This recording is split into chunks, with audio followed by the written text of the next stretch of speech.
ఇవ్వాలనే జిజ్ఞాస ఉండాలే కానీ దాతలకు కొదవలేదని lions club president doctor Gadiraju Rangaraju అన్నారు. ఉండి తోటలోని లయన్ భూపతిరాజు హర్నాథరాజు స్వగృహంలో ఉండి లయన్స్ క్లబ్ ఆధ్వర్యంలో ఇంజనీరింగ్ విద్యార్థికి ఫీజు నిమిత్తం 50,000 ఆర్థిక సహాయాన్ని అందజేశారు. స్వర్ణాంధ్ర ఇంజనీరింగ్ కాలేజ్ లో సెకండ్ ఇయర్ చదువుతున్న వాడపల్లి అవినాష్ కు ఉండి లయన్స్ క్లబ్ చేయూతనిచ్చింది. గత ఏడాది సాగిరాజు సాంబరాజు దంపతులు 58,000 ఆర్థిక సహాయాన్ని అందించారని అన్నారు. ఈ కార్యక్రమంలో క్లబ్ అడ్మినిస్ట్రేటర్ రుద్రరాజు నరసరాజు, బుద్ధరాజు సుబ్బరాజు, ఆర్థిక సహాయం పొందిన విద్యార్థి వర్మ, దాతలు గొట్టుముక్కల రాము, ద్వారంపూడి నారాయణ రెడ్డి, సత్తి బ్రహ్మారెడ్డి, సాగిరాజు అప్పలరాజు, బుద్ధరాజు సుబ్బరాజు, భూపతిరాజు హర్నాథరాజు, గాదిరాజు వెంకటేశ్వరరాజు తదితరులు పాల్గొన్నారు. ఉండి లయన్స్ క్లబ్ ఆధ్వర్యంలో ఇంజనీరింగ్ విద్యార్థికి ఆర్థిక సహాయం చేస్తున్నాం.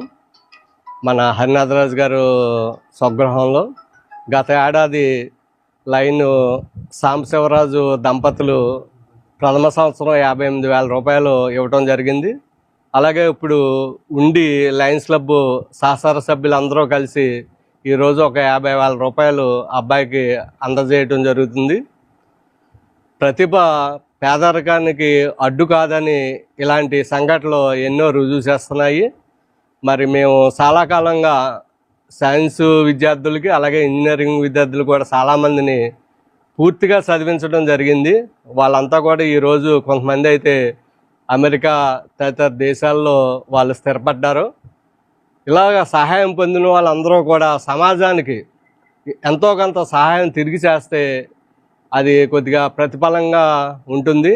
అది 10 మందిని సేవామూర్తులను తయారు చేయటం అవుతుందని నేను తెలియజేసుకుంటూ, మరి మా లయన్స్ క్లబ్ సహచర సభ్యులందరికీ ముందుకు వచ్చి చక్కగా ఆర్థిక సహాయం చేసినందుకు హృదయపూర్వక ధన్యవాదాలు తెలియజేస్తున్నాం. స్వర్ణాంధ్ర కళాశాలలో ఇంజనీరింగ్ ద్వితీయ సంవత్సరం చదువుతున్నటువంటి అభినయ్ వర్మ అనేటువంటి విద్యార్థికి మా లయన్స్ క్లబ్ ఆఫ్ ఉండి తరఫున 50,000 రూపాయలు నగదు సహాయాన్ని అందించి అతని విద్యాభివృద్ధికి మా సోదర సభ్యులు సహకరిస్తున్నారు.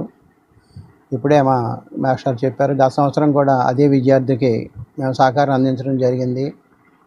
ఇప్పుడు సమాజంలో ఎంతోమంది ధనికులు ఉంటారు, కానీ భగవంతుడు మనకి ఇచ్చినటువంటి సంపదని సమాజ అభివృద్ధికి కూడా వెచ్చించే వాళ్ళు అతి తక్కువ మంది ఉంటారు.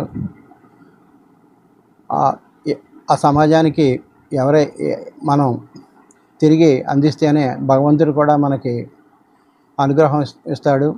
లయన్స్ క్లబ్ ఆఫ్ ఆకివీడు ద్వారా సహాయం పొందినటువంటి కలిదండి సత్యనారాయణ రాజు గారు అనే ఆయన ఈరోజు భారతదేశంలోనే ప్రముఖమైనటువంటి ఒక కెనరా బ్యాంక్కి అధిపతిగా ఉన్నటువంటి సందర్భాన్ని మేము ఈ సందర్భంగా మనం గుర్తు చేసుకుంటున్నాము. ఎంతోమంది విద్యార్థులు మా లయన్స్ క్లబ్ ద్వారా మంచి స్థానాల్లో ఉన్నారు. వారు కూడా తిరిగి మంచి స్థానాల్లో చేరిన తర్వాత ఇతరులకు సహాయపడుతూ ఎవరైతే తన ఎదుగుదలకి దోహదం చేశారో వారిని చిరస్థాయిగా గుర్తుంచుకోవాలని చెప్పేసి మేము ఆశిస్తూ ఈ యొక్క చిన్నపాటి సహాయాన్ని అతనికి అందించడం జరిగిందన్న సంగతిని తెలియజేస్తున్నాను. ఈరోజు ఉండి లయన్స్ క్లబ్ ఆధ్వర్యంలో ఇంజనీరింగ్ స్టూడెంట్కి 50,000 రూపాయలు ఆర్థిక సహాయం చేయడం జరిగిందండి. ఈ మా సభ్యులందరూ కూడా తోడ్పాటుతో ఈ కార్యక్రమం చేస్తున్నామండి. ఇదే విద్యార్థికి సామరాజు గారు కూడా లాస్ట్ ఇయర్ 58,000 ఇచ్చారండి. ఇప్పుడు మా సభ్యులందరికీ కూడా ముందు రెడ్డి గారు, నారాయణ రెడ్డి గారు, బ్రహ్మారెడ్డి గారు, మన గొట్టుముక్కల రాము గారు, తర్వాత చింతలపాటి అప్పలరాజు గారు, గాదిరాజు వెంకటేశ్వరరాజు, గాదిరాజు సుబ్రహ్మణ్యరాజు గారు, పోసపాటి వెంకటరాజు గారు, హర్నాథరాజు గారు, సుబ్బరాజు, ఇలాగ 10 మంది కూడా ఇచ్చి 50,000 మేము ఆర్థిక సహాయం చేసామండి.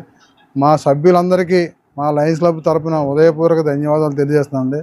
నేను అడిగినందుకు కూడా ప్రతి ఒక్కరూ స్పందించి పేద విద్యార్థికి సహాయం చేసినందుకు మా లయన్స్ క్లబ్ తరఫున ధన్యవాదాలు తెలియజేస్తున్నాం. లయన్స్ క్లబ్ నాకు 2 సంవత్సరాలుగా ఆర్థిక సాయం అందిస్తుంది. ఈ సాయాన్ని నేను ఎప్పటికీ మర్చిపోలేను అండ్ దీనికి రుణపడి ఉంటాను. నేను మంచి స్థితికి వెళ్ళాక ఖచ్చితంగా నాలాంటి వాళ్ళందరికీ సాయం చేస్తానని మాటిస్తున్నాను.